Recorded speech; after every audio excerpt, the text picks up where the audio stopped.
Welcome back to Powerhouse. Today we're at a Habitat for Humanity home that's nearing the end of its construction process. So if you hear any noise, that's what's going on in the background. And talking with us today is Holly Butler, who is the construction manager for this project.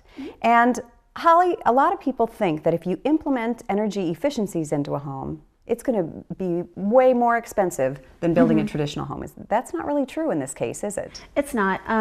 It costs a little bit more to implement high efficiency materials into a home. We manage to offset that cost through donations. We also take advantage of energy company rebates. So it doesn't actually end up being that much more. For a standard homeowner, they would have to pay for all those extras, and it's a little bit higher, but not as much as a lot of people think. Well, generosity toward Habitat for Humanity is pretty great, isn't it? It is. We get a lot of support.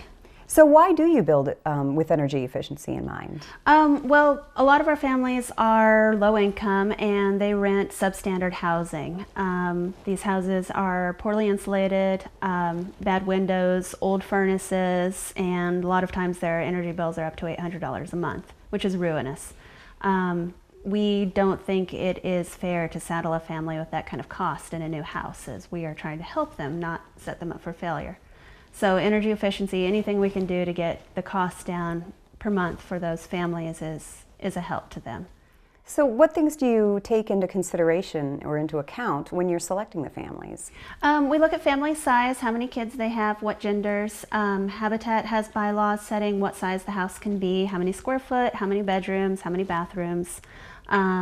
We do simple and decent construction, which is no luxuries. It's good construction, solid, energy efficient, safe, but we don't put in extras like a washer dryer or a dishwasher. We do provide washer dryer hookups, but anything like that would have to be added later by the family. Well, it's a great springboard for these families. It is. We also provide the house with visitability features, which means that a person in a wheelchair can visit easily. Our back porch has a ramp up to it. All of our doors are 3 feet wide.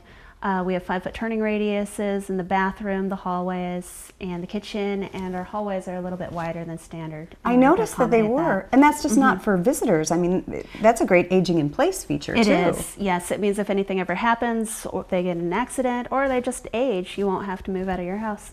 Right. Do you have some goals in mind as far as monthly utility bills? We're looking at $50 to $80 a month.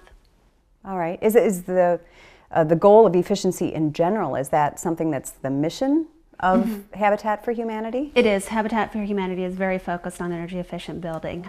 They provide guidelines. We generally tend to exceed those. We are looking with this house to exceed 2010 International Energy Code by about 14% and the 2012 code by about 11%, Wow. which is very good. You were telling me a pretty interesting statistic that during the recession, explain what Habitat for Humanity was cited for. We were cited as being the second largest home builder in the country. I think that's quite a commentary, not only on the state of the economy, but also on Habitat for Humanity. That's remarkable. It is, and the need for good housing in this country as well. Absolutely. Can you give us a list of some of the efficiencies that you have added to this home? We've put in high efficiency insulation, which is the spray foam. We've done the exterior walls as well as the underside of the roof deck, which provides a conditioned attic. That way you can run your ducts through a heated and cooled space and lower heat loss through air leaks in your ducts. We've provided good windows. We've done 1 inch of insulation on the exterior of all walls to prevent thermal bridging through the studs. We've completely insulated under the slabs. We have a high efficiency furnace. We've installed an on-demand gas water heater, which is about 95% efficiency. We have a heat recovery ventilator, which is required in tightly sealed houses, which is what you get with spray foamed houses. It keeps humidity down and it reclaims your heat, so you get ventilation without losing your warm air. Whirlpool has provided a refrigerator and a stove, Energy Star, as a donation. That's all? That's all your list? That's quite a laundry list, really. It is. That's wonderful. So how long do you anticipate until the homeowners will see the payback for all that investment? 3 to 5 years. as I said, we get a lot of it through donation, so it might be a little bit longer for the average homeowner, but ours is about 3 to 5 years. And then utility rebates also added to that Yes. payback process. Yes, we apply for all available utility rebates. Well, good work, my friend. Thank you. I know that it takes a lot of manpower and a lot of work. This doesn't just come together by accident. And Yeah, Habitat for Humanity is doing a great job. Thank you very much. Thank you.